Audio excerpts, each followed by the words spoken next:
There we go. We turned the lights on. Now we could probably start this show.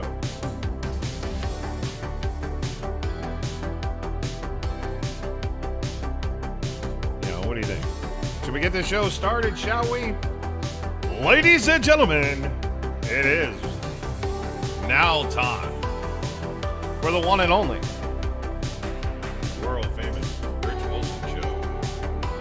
And it starts now. Hey, we're starting now.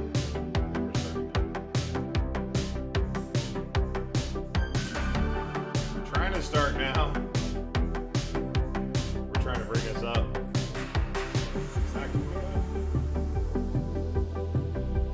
There we go. We got it now. All right. And now starts. Starts now. Ladies and gentlemen, Hi, Dean. welcome to the world famous Rich Wilson Show. Hello, ladies and gentlemen. Welcome once again to another edition of the world famous Rich Wilson Show. I am Rich Wilson, and you're not. How are you doing today? Oh, good Lord. There's a hair in my tea. I'm not drinking the coffee tonight. I don't have any creamer, and I like creamer in my coffee. People are like, oh, you should drink your coffee like a man. No. I mean, if you like drinking piss and you think that makes you a man, okay, cool, go for it. Anyway, ladies and gentlemen, glad to bring you another edition after my first day, what I would now technically count my first day out of retirement. You know, and people are like, well, you were working for DoorDash, weren't you? I didn't really count that as coming out of retirement. And the reason why I didn't count that as coming out of retirement is because I didn't have to do it. But this I had to do because I got to pay for those. And they're not cheap. They're not free. And I got to take care of them. So for the next 60 some odd years, I'll be paying them off, which is fine. Because the person I'm paying them off to, amazing human being, and that's why I need to make sure it's paid off. So anyway, what are we going to be talking about tonight? All right, cool. Yeah, Rathalos, I kind of figured you'd be, if you were going to comment tonight, you were going to be commenting through Messenger instead. Kind of figured that would be what you'd have to do tonight. So anyway, ladies and gentlemen, what are we going to talk about tonight? We're going to talk about how the Secret Service obviously didn't know something happened. We're going to talk about UFOs and the moon. R. Kelly doing a different kind of bump and grind. We're also going to talk about Fat Guy in Lake Tahoe. And you're probably wondering yourself, what the hell is he talking about a fat guy in Lake Tahoe for? Well, it came up in the news. So, what do you say we get these stories started, shall we? So, January 6th commission has been going on, and most people aren't even fucking caring about what the hell is going on. We all know it's a sham show. It doesn't mean anything. Even members of the panel said, well, we're not officially charging anybody with anything, so why? It's a waste of time. Why even do it? But yesterday, something very interesting happened. So, Miss Hutchinson, who used to work for the Trump administration, who was fired by the Trump administration, and once fired by the Trump administration, while angry, made a lot of comments.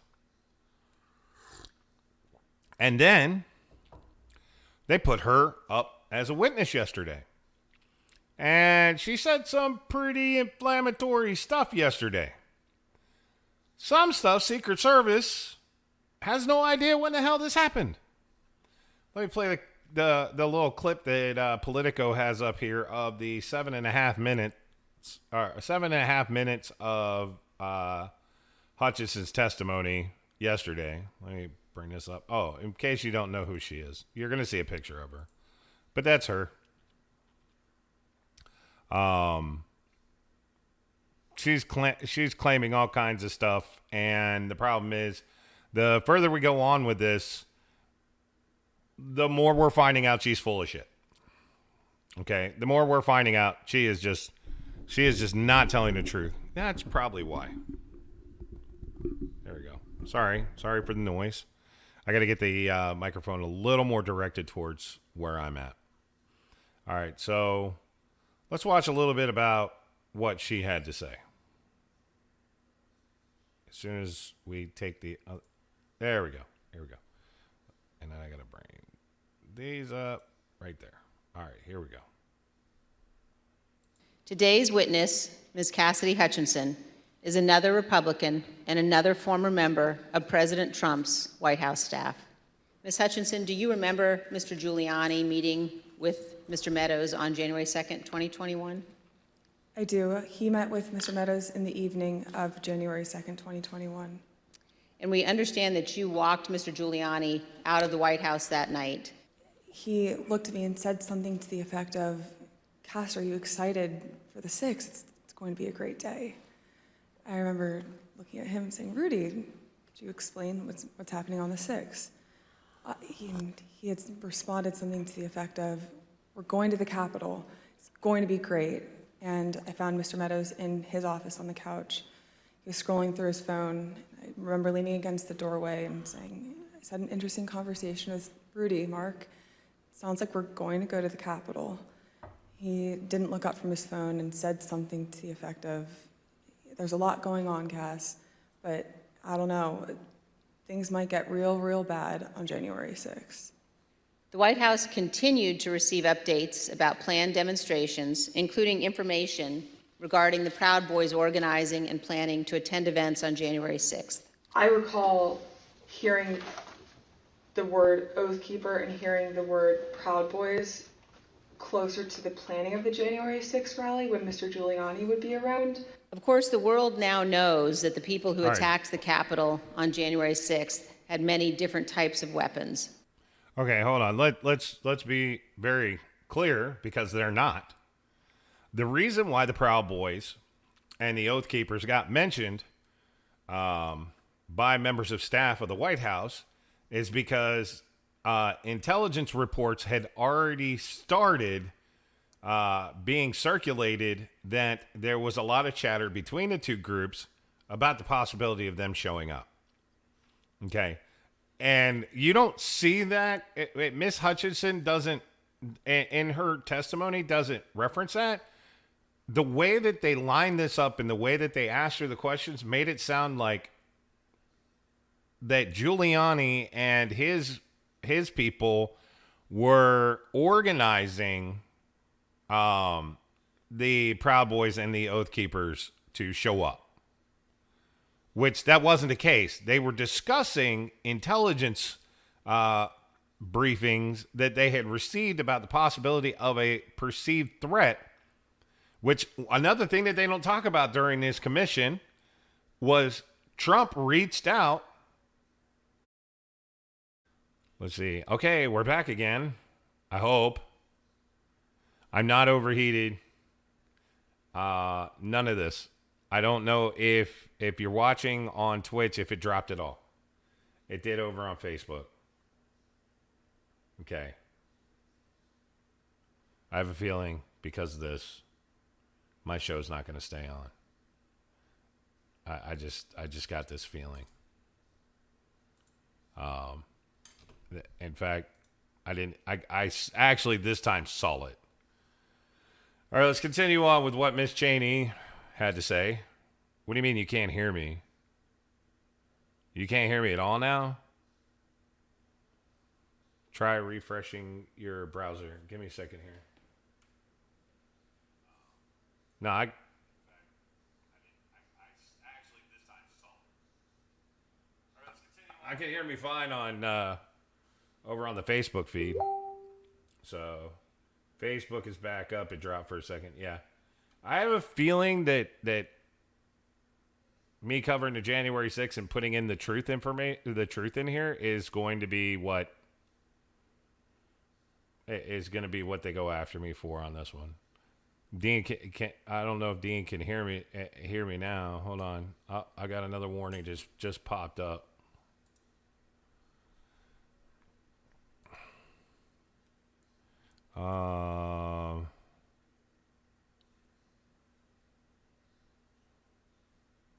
Let's see here. Okay, you got me now.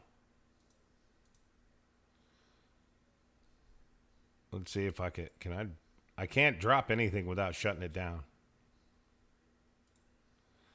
Okay, I'm starting to get warnings. I'm really starting to get warnings here, so we're just going to stick with this as long as we can. When a president speaks, the Secret Service typically requires those attending to pass through metal detectors, known as magnetometers, or MAGs for short. When we were in the offstage announce area tent behind the stage, he was very concerned about the shot, meaning the photograph that we would get, because the rally space wasn't full, and he felt the mags were at fault for not letting everybody in. But another leading reason, and likely the primary reason, is because he wanted it full, and he was angry that we weren't letting people through the mags with weapons. But when we were in the offstage announce tent, I was part of a conversation. I was in the vicinity of a conversation where I overheard the president say something to the effect of, I don't effing care that they have weapons. They're not here to hurt me. Take the effing mags away. Let my people in. They can march to the Capitol from here. Let the people in. Take the effing mags away. I saw Mr. Cipollone right before I walked out onto West Exec that morning. Yep. And Mr. Cipollone said something to the effect of, please make sure we don't go up to the Capitol, Cassidy. Keep in touch with me. We're going to get charged with every crime imaginable if we make that movement happen. And when you finally were able to give Mr. Meadows the information about the violence at the Capitol, what was his reaction?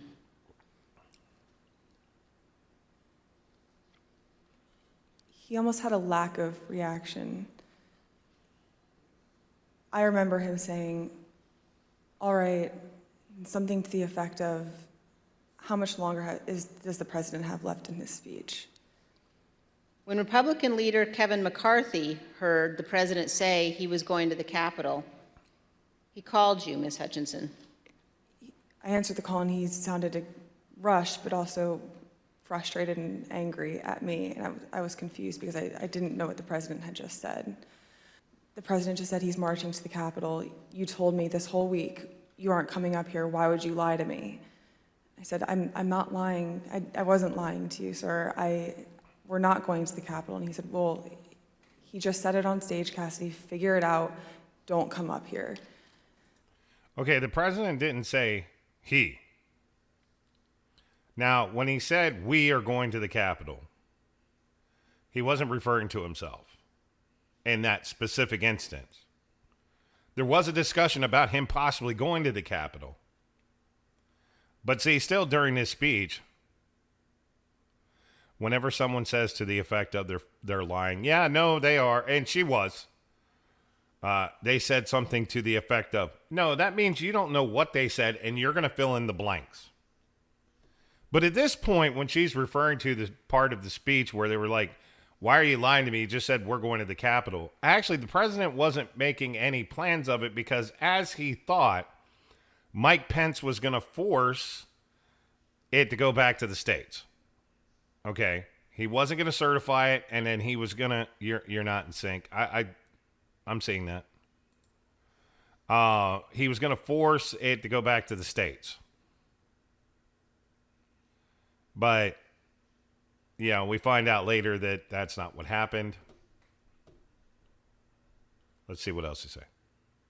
So once the president had gotten into the vehicle with Bobby, he thought that they were going up to the Capitol. And when Bobby had relayed to him, we're not, we don't have the assets to do it. It's not secure. We're going back to the West Wing. The president had a very angry response to that. The president said something to the effect of, I'm the effing president, take me up to the Capitol now.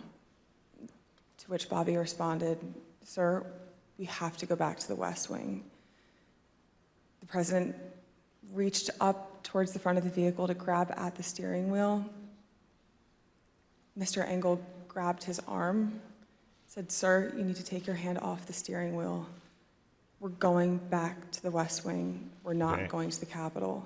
I could tell you why this is bullshit. Mr. Trump then used his free hand to lunge towards Bobby Engel. And when Mr. Renato had recounted this story to me, he had motioned towards his clavicles.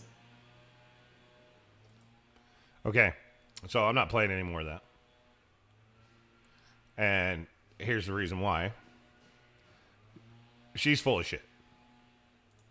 Okay, so let me explain to you how she's full of crap. First of all, nobody puts their hand here and claims, oh, he reached to his clavicles. Okay. Anybody knows reaching here means they are reaching for your neck to strangle you. Not reaching for your who the hell says clavicles? I don't even think doctors refer to it that way. He was reaching here for his neck. Number two, the President of the United States, as fit physically as everybody may think, President Trump's not exactly a small guy. For President Trump to sit where he sits in the SUV, in the limousine, to reach forward to the steering wheel, he has to go from his seat, clear the jump seat or the seats that are in front of him to the steering wheel and the front passenger seats in the front of the SUV. Okay? Because in the SUV, they have a seat sitting here and then another one here. Okay? So they're facing each other. Now, even if it wasn't, I used to own a Tahoe. To go from the seat behind the two seats to grab the steering wheel, I'm 6'3". To go from the seat behind the driver to reach all the way into the front to get to the steering wheel, I got to get pretty much damn near stretched out. It's not as simple as I'm just going to reach forward and grab the wheel. It doesn't work that way. Okay? Secret Service, the reason why Secret Service, and the reason why I mentioned Secret Service announced last night after this that their recount of the story sounds nothing like this. That nobody reached out to the members of Secret Service who were directly involved in this incident. They have stated that this isn't what happened. That the president talked about going to the Capitol. They advised the president, we don't have the assets, so therefore we're not going to take you. The president turned around and said, I don't care. I'm the fucking president. I want to go to the White House. Sir, not happening. We're taking you to the West Wing. Or we're taking you back to the White House. We're not taking you to the Capitol. We're not taking you anywhere near that place. And then that was the end of it. Now, did the President of the United States say, I am the fucking president? I'm pretty sure he did. It wouldn't be the first time somebody has said that he has sat there and said, I'm the fucking president. We're going to do this. Is that something Donald Trump would say? More than likely. Okay, so in this situation, but the thing is him reaching to grab shit and trying to choke people, that didn't happen. And once again, like I said, he reached out towards the Secret Service agent, and when he motioned me, he was pointing towards his clavicles. Who the hell says that? No one. When he goes like this, that's not motioning, I'm reaching for your clavicles. Let me grab a hold of your clavicles. Ow, ow, ow, ow. Okay, I'm going to grab your clavicles. What the hell are you going to do? Secret Service go, get off of me. I don't care if you're the president. You ain't grabbing my clavicles. That's not what happened. Okay, if you just said, well, the president tried to grab the Secret Service agent by the throat and choke the shit out of him. At least that would have sounded more credible than he grabbed for his, what he motioned was his clavicles. No, somebody coached this woman on what to say and did a piss poor job of it. If I was the one coaching her what to say, I'd say, then you're going to say the president reached out for the Secret Service agent's neck and tried to choke him based on how he held his hand like this. Not clavicles. Who the hell says clavicles? Clavicles? Nobody's talking about clavicles. Clavicles? Sound like Jim Moore talking about the playoffs. Playoffs? Nobody's talking about the playoffs. Playoffs? Ain't nobody talking about clavicles.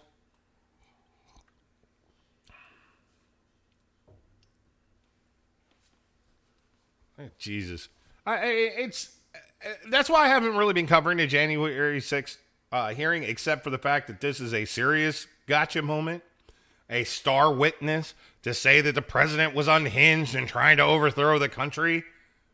Everything she said was a lie. She said that the president wrote a letter or penned a note about doing something at the Capitol when he's not the one who wrote it.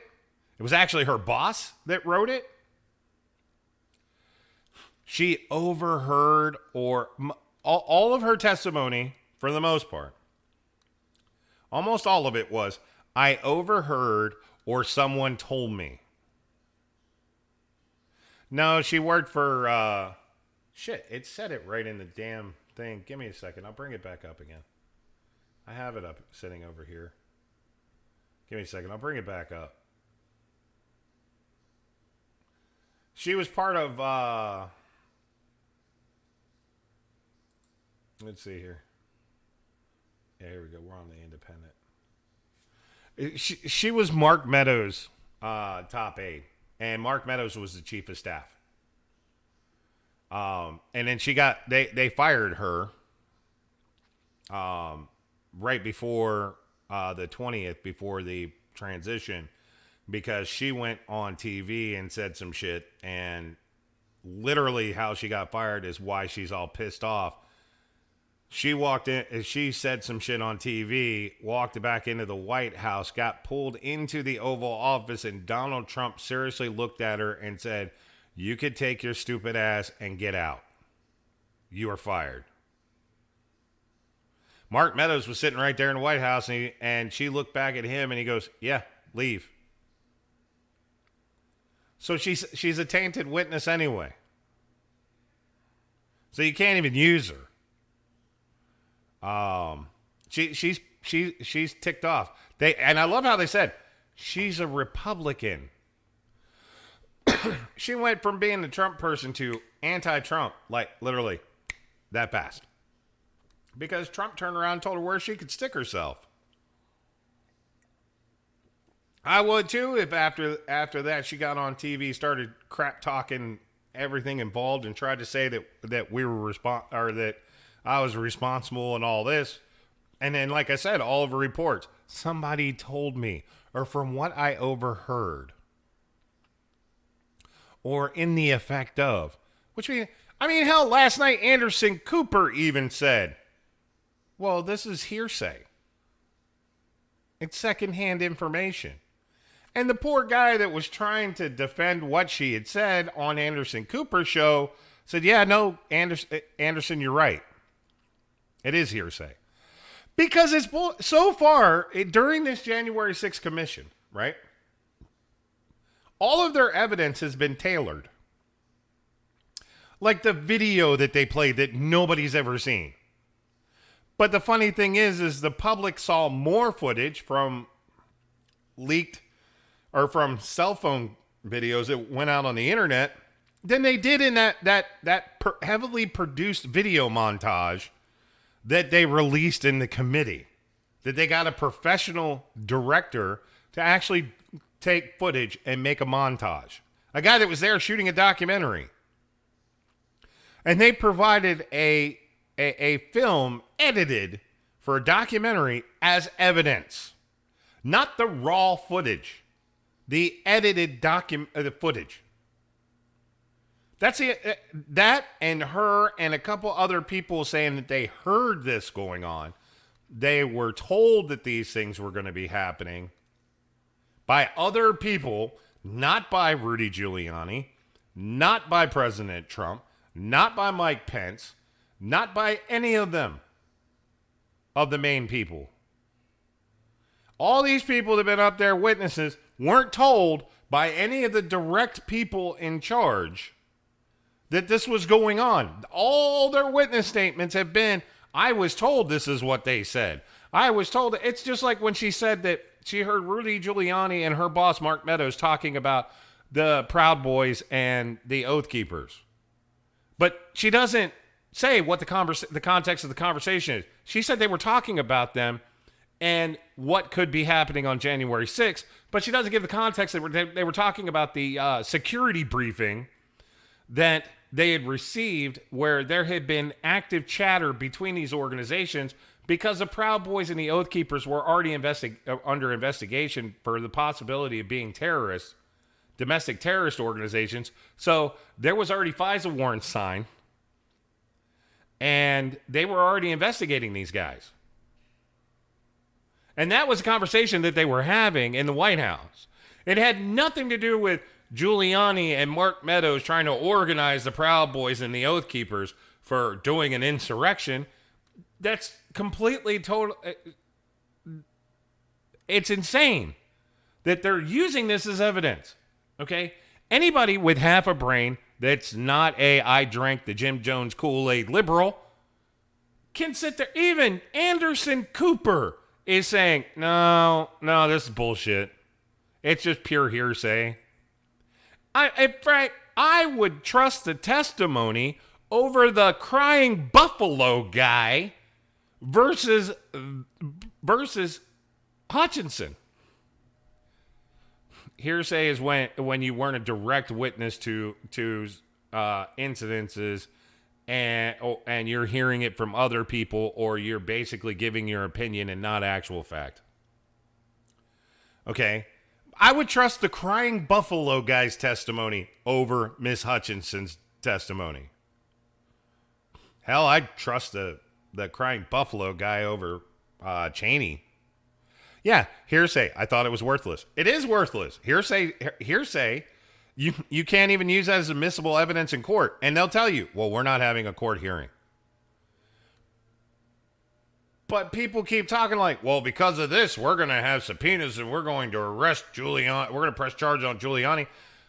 The guy in charge of it said yesterday in an interview, well, it's not a trial, and nor are we going to charge anybody from this. So then why the hell are we spending all this money on this? It's completely and totally worthless. That's to be the only thing that they could do, Dean, is possibly get somebody for lying to Congress.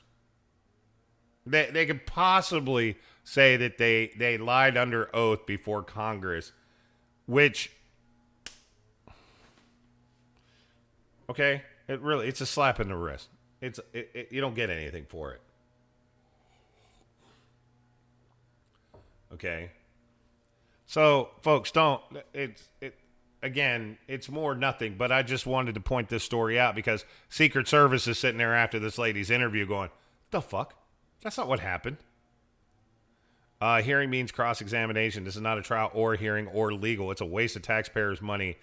And yeah, you're right. It's a complete waste of taxpayers' money. Nothing will come of this. Except a lot of people flying around off the handle going, see, I told you. And I'm just going to look at him and go, really? You going to buy into that? That's what you think? Okay. Because you're an idiot. Because none of the evidence presented during this, this stage act, this circus, none of it's been genuine. It's all been hearsay. There's no hard facts. All they've done is spouted a bunch of opinions and talking points.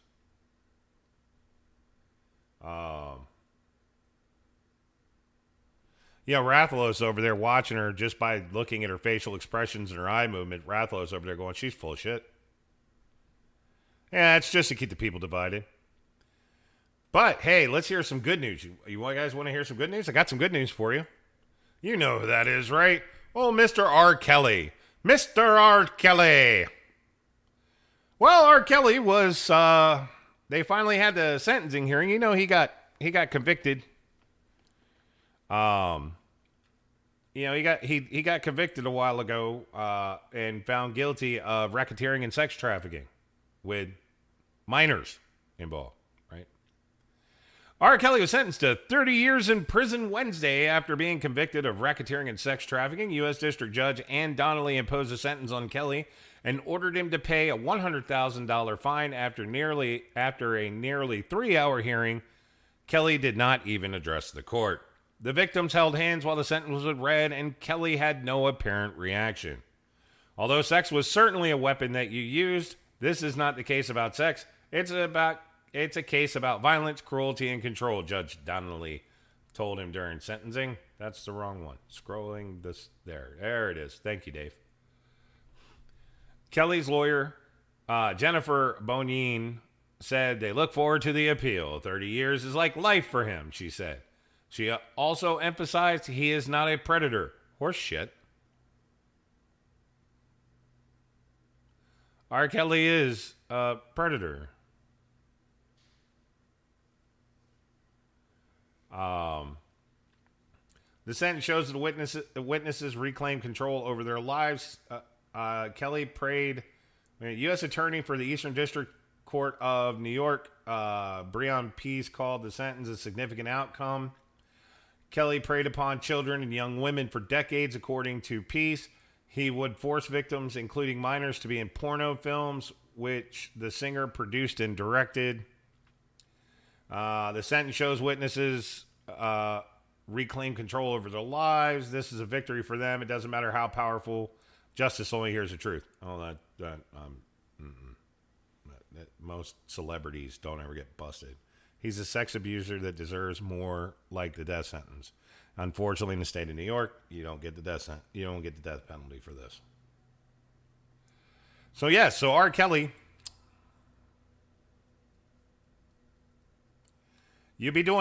R. Kelly be doing a different little bump and grind there in the big house. It didn't say which prison they're going to send him to. Pretty sure. I with this one, with it being New York, it very well could be Rikers. I'm not 100% sure where. Let's see.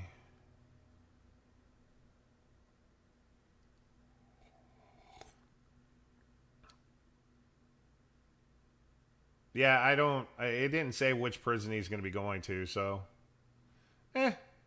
Either way, OR's going to be doing some different bump and grind, and he's really going to wish he really wished that he didn't just believe he could fly. So anyway, so that's R. Kelly. Good news there. Good story there. R. Kelly convicted. The justice system worked in this situation. Let him find out what he did when he's in prison.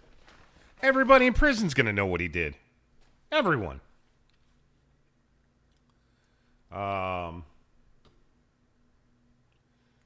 So next I have they're going to send him to that the country club on Long Island. It's possible.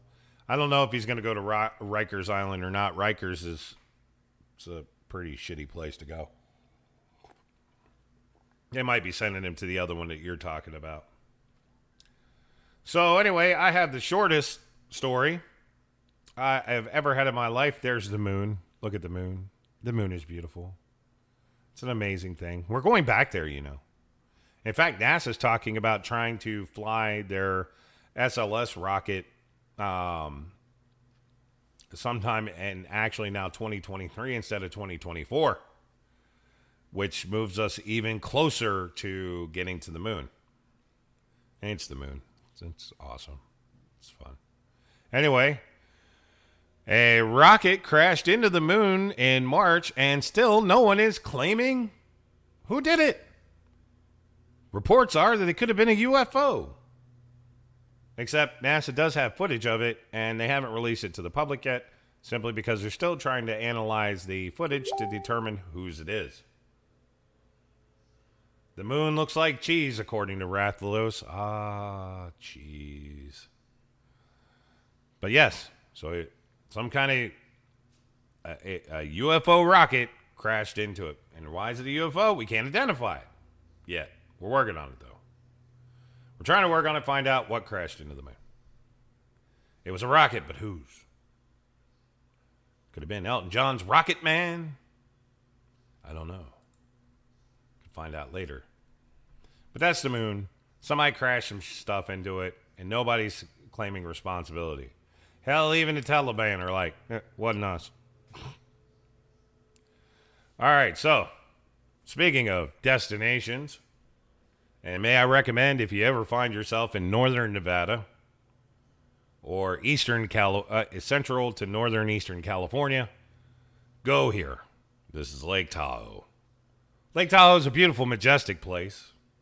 Cold water, mountain ranges, snow-capped mountains, wildlife, bears breaking into your cars for bags of cookies, and mountain lions trying to rip you in half, and dead fat people. Bay Area, man.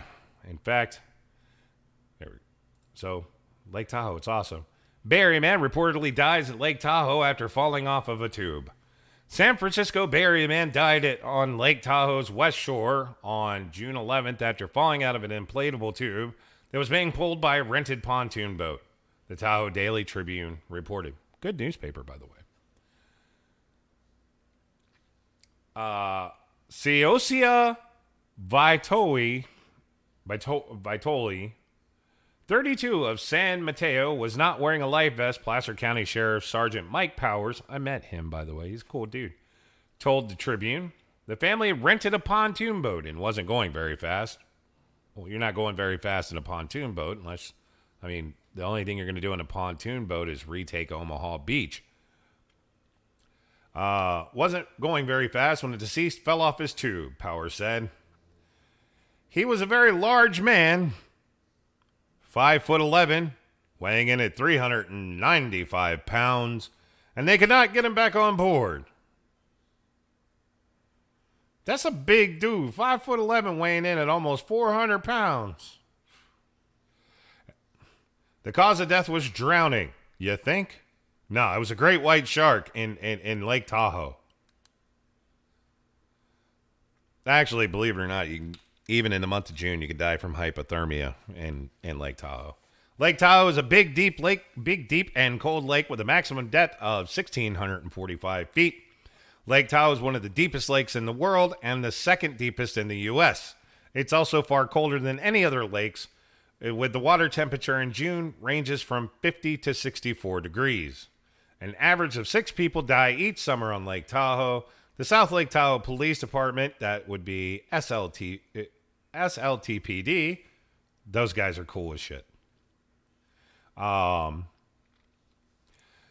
a cold water shock is a common cause of death. That the lake waters can be surprisingly frigid even on a sunny day. Even good swimmers are advised to wear life vests.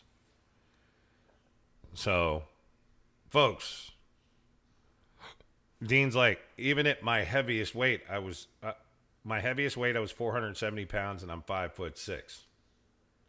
Okay. And at 470 pounds at 5'6", that's still pretty big. Okay. I was 6'3" and weighed 370 pounds at my largest point. Even I looked at myself in the mirror at 370, was like, no more. That's too much. I'm now floating around between 300, 310. But 395, when you're if you're under 6 foot and you've crossed over that 300 pound threshold, you getting big. Now I can understand if you're like bodybuilders, and you're sitting there, you're like, yeah, and you got a lot of muscle mass and you're up there in the high weight range, then okay. But at 395, at 5'11", you're not Lou Ferrigno or Arnold Schwarzenegger. It's not happening. Yeah, Arnold Schwarzenegger, I think at his heaviest, he was what, 279, 280? At his most muscular form, I think he was at 280 pounds. And the man's 6'2", I think. It's like 6 foot to 6'2". Okay, so when you when you get over that 300 pound mark, especially if you cross over that 350 pound mark, you getting big. You get to 395, 400, and you still under 6 foot. Yeah, you kind of big. Okay, I've been to Lake Tahoe. Okay, a lot of people, when you think of a lake, you think, oh, it's nice, it's glass, it's calm. Lake Tahoe is a big damn lake. You get a wind breeze. Sorry to make you feel bad. I'm 5'6" and I'm 187. Rathalos is 5'6", weighs 187. He weighs less than any of us. Good for you, bro. I mean, that I'm pretty sure Eric. I'm pretty sure my friend Eric. He's like 6'9" and he weighs like $110. The man used to eat like a horse. But he's also known as Nikolai. That dude ain't got no weight on him. Every time I see him, I'm like, man, the wind blows the wrong way, and we might have to go get us a Nikolai. He's gonna end up somewhere else. You know, and I remember I've been around that guy when he's put some food down. Still ain't gained no damn weight. Yeah, he's a pole. But anyway, but if you're going to be up in Lake Tahoe, folks, for those of you who've never been to Lake Tahoe, I used to work there. Okay.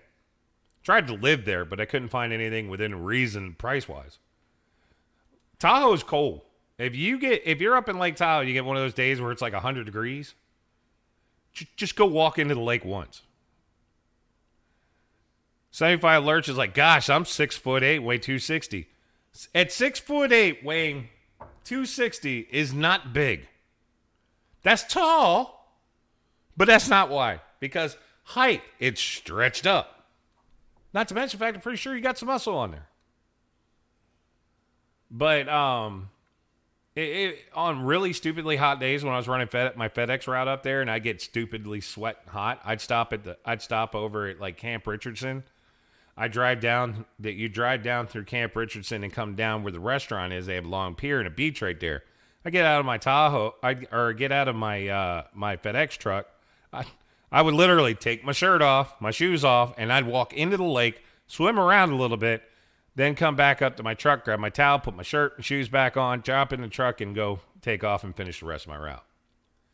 Fallen Leaf Lake is even colder, and if you ever get a chance to go to Lake Tahoe, I'm dead serious. Go to Lake Tahoe, visit it. It's beautiful.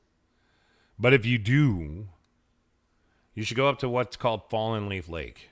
Now, there's nowhere really public, but what I'm going to recommend is a hidden spot that a lot of people don't know about in Lake Tahoe. Next time you go to Lake Tahoe. My fans are all like, what the fuck's anybody going to Lake Tahoe with gas prices the way they are? Okay.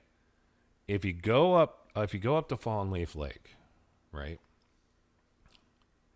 And you pass what's called Stanford Camp, okay? Which is what it is. It's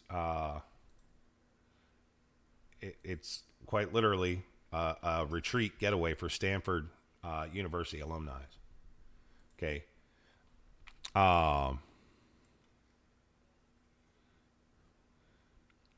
Then what? You go past that and you go up this another lane road and another road here, and then you get up there. Once you pass where the Fallen Leaf Fire Department is, stuff like that, you get to this waterfall. This waterfall is amazingly gorgeous, and I know right now it's got to be running good and hard. Okay, water runoff from snowmelt comes down through the alleyway into that waterfall, into Fallen Leaf Lake, and Fallen Leaf Lake dumps into Emerald Bay. It's absolutely, totally amazing. Sorry to make you... If you go to Lake Tahoe, take me with you. You know, Lake Tahoe is a gorgeous place. They have great food up there. I'm dead serious. If you ever get a chance, it is a great place to go. I got to bring up something real quick because one other thing we're doing tonight. We have one final piece of business that we have to take care of tonight. I need to make sure it was up there so I could see it. But yeah, if you ever get a chance, go to Lake Tahoe. But as we've seen tonight in the show, don't believe the January 6th bullshit. It's that's going on in Congress right now. That's why nobody's watching. They don't even put it on. It's not even covered during prime time anymore. stop throwing shit at the moon. And go to Lake Tahoe, but take a vest. You know, take some warm clothes. If it's a windy day, I don't suggest swimming in the lake. The lake, if you got any kind of real wind up there during the day, it's like being in the ocean. It gets pretty damn rough out there. It's a big lake. It's gorgeous, but it's a big lake. But all right, folks, that's the show tonight. Not much to talk about, really. I unfortunately, today officially ended my retirement from not working. Yeah, I was running here and there for, oh, by the way, somebody already sent me the message for it. Folks, for those of you wondering, this shirt is available. Somebody sent me a message. I identify as an Apache attack helicopter. It is available at thericwilsonshow.com. Check it out. But like I said, I had to end my retirement for not working today. I had to go to work. I'm now the assistant manager at Domino's on NASA Parkway. Hey, I love working at Domino's. A lot of fun. A lot of people in there don't take shit seriously and just and they have fun. I do what I can do to. I take as much as I can seriously when I'm there. I'm there to make some money because I got to pay these back. And number two, just to be in a work environment, I actually just have fun in, and it's entertaining. So I didn't get a lot of time to work on the show. We're going to be adjusting it. There's not going to be a show tomorrow unless something major happens. And please watch for the reports on Discord because Discord is where I'm doing it. But I do not believe we're going to be doing a show tomorrow. If we do one, like I said, it's because there's breaking news or because I had the time to work on the show. And then tomorrow and Friday, I'll get a good idea of when I'm getting home and when I can reschedule the show. But on that note, we're going to bring the show to an end. But first, let me talk about... That wasn't even the right picture that I brought up. Damn it. Oh, I hate when that happens. Now I got to... give me a second here. Should be in my search history. I gotta bring up his name. Yeah, I don't care. There he is. All right. I want to talk to you about Herschel Woody Williams. I know some. He was perhaps the unlikeliest. Actually, we can put this over here. It's a little 5-minute bit on him. So we can put this over here. I want to share this with you guys. This comes from News Channel 5 WDTV. Remember when I did, guys, if you guys got a chance to see my my special on on D-Day, this guy was a part of it. Okay. And he was the last surviving member last surviving Medal of Honor recipient from World War II. But, so I want to play this for you. It's a little 5-minute video. I just found it right now, so hopefully it's good. Of heroes, considering his humble beginnings. I just grew up a country boy working on a farm. But that farm boy from West Virginia would ultimately travel across the world with the U.S. Marines to take part in what he described as a miracle, not just surviving the World War II Battle of Iwo Jima, but earning the Medal of Honor for what people would nowadays call superhero action. As always, Woody remained humble about Iwo Jima, even as our nation was about to name a military vessel in his honor in March of 2020. It wasn't anything outstanding that particular day on February 23rd, 1945. It was just another day of battle as far as I was concerned, and I was the guy that was trained to do the flamethrower. People nowadays, they idolize, movie stars and professional athletes, but as Marines, we idolize men like Woody and what he did on Iwo Jima. It took 75 years before Woody would earn the honor people like Senator Joe Manchin and former Navy Secretary Ray Mabus, who worked together to push it through, both said was long overdue. And it was funny because Ray took the position, I feel bad we didn't do it sooner. And that's, you know what, we think that you just got to push along. This ship that will bear and does bear my name and will sail the 7 seas is very close to the top of the miracles in my life. Getting that ship named in Woody's honor was a Herculean effort, led by Woody's friend and fellow Marine, Ron Wrobleski, who tirelessly worked for years, gathering over 70,000 signatures on a petition. Ron really gets all the credit. He started this thing right here in Norfolk. I was touring a couple of ships, and they were named after Marines. And Spotted a Navy ship with a Medal of Honor recipient's name on it. so I said, we got one back home. And the light bulb went off, and the rest is history. With Ron's mission, getting that big push from Senator Manchin, the boat was finally in the water, so to speak. In 2020, at the age of 96, Herschel Woody Williams would be there in person to take part in the official commission of the USS Herschel Woody Williams. What you're seeing here is very, very, very unique in terms of a commissioning, because we have a living namesake. That in itself is very, very rare. And every time you see that ship, say, I put that ship to commission. I was one of the original crew members on that ship. That's very proud to be there. And our crew is extremely excited and just overwhelmed that they're going to be able to have that title, sir. In his comments at the commission ceremony, Woody talked about the honor of his name being etched upon a ship where future generations will serve their country with the same pride in which he served generations ago, including 2 young crew members from West Virginia who were stationed aboard the ship that bears the name of their home state's military hero. You remember hearing about and studying Woody Williams in school in Boone County. Yes.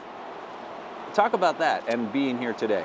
I mean, it's pretty surreal, like hearing about him, like an American hero from West Virginia, coming out of West Virginia, enlisting out in the military, and coming from like the same state as me, and then coming here as my first command. It's super surreal.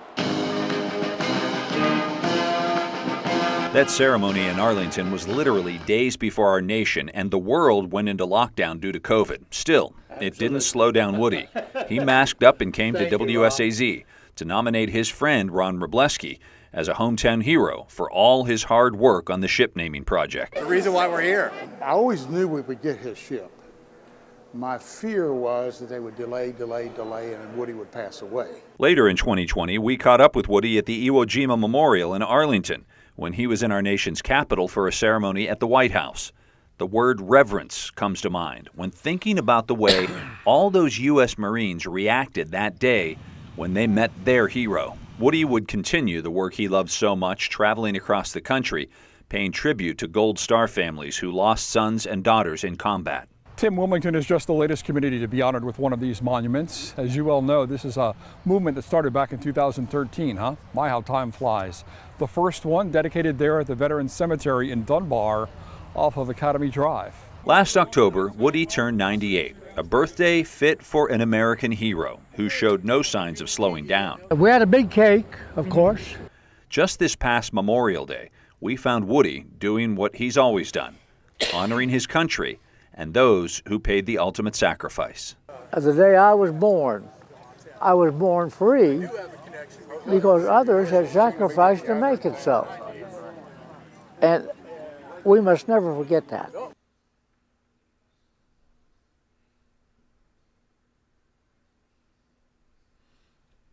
All right. He was perhaps... There it is. Trying to find the button to close it. So that's Woody. Yeah, like I said, if you got to see my D-Day, the D-Day special I did, Woody's all through it. But unfortunately, today, Today we lost Woody. Woody passed away today at the age of 98. So tonight, ladies and gentlemen, we end the show with a moment of silence to remember Chief Warrant Officer 4.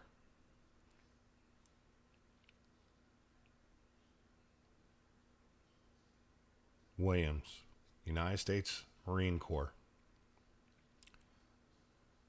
Purple Heart recipient. Medal of Honor recipient.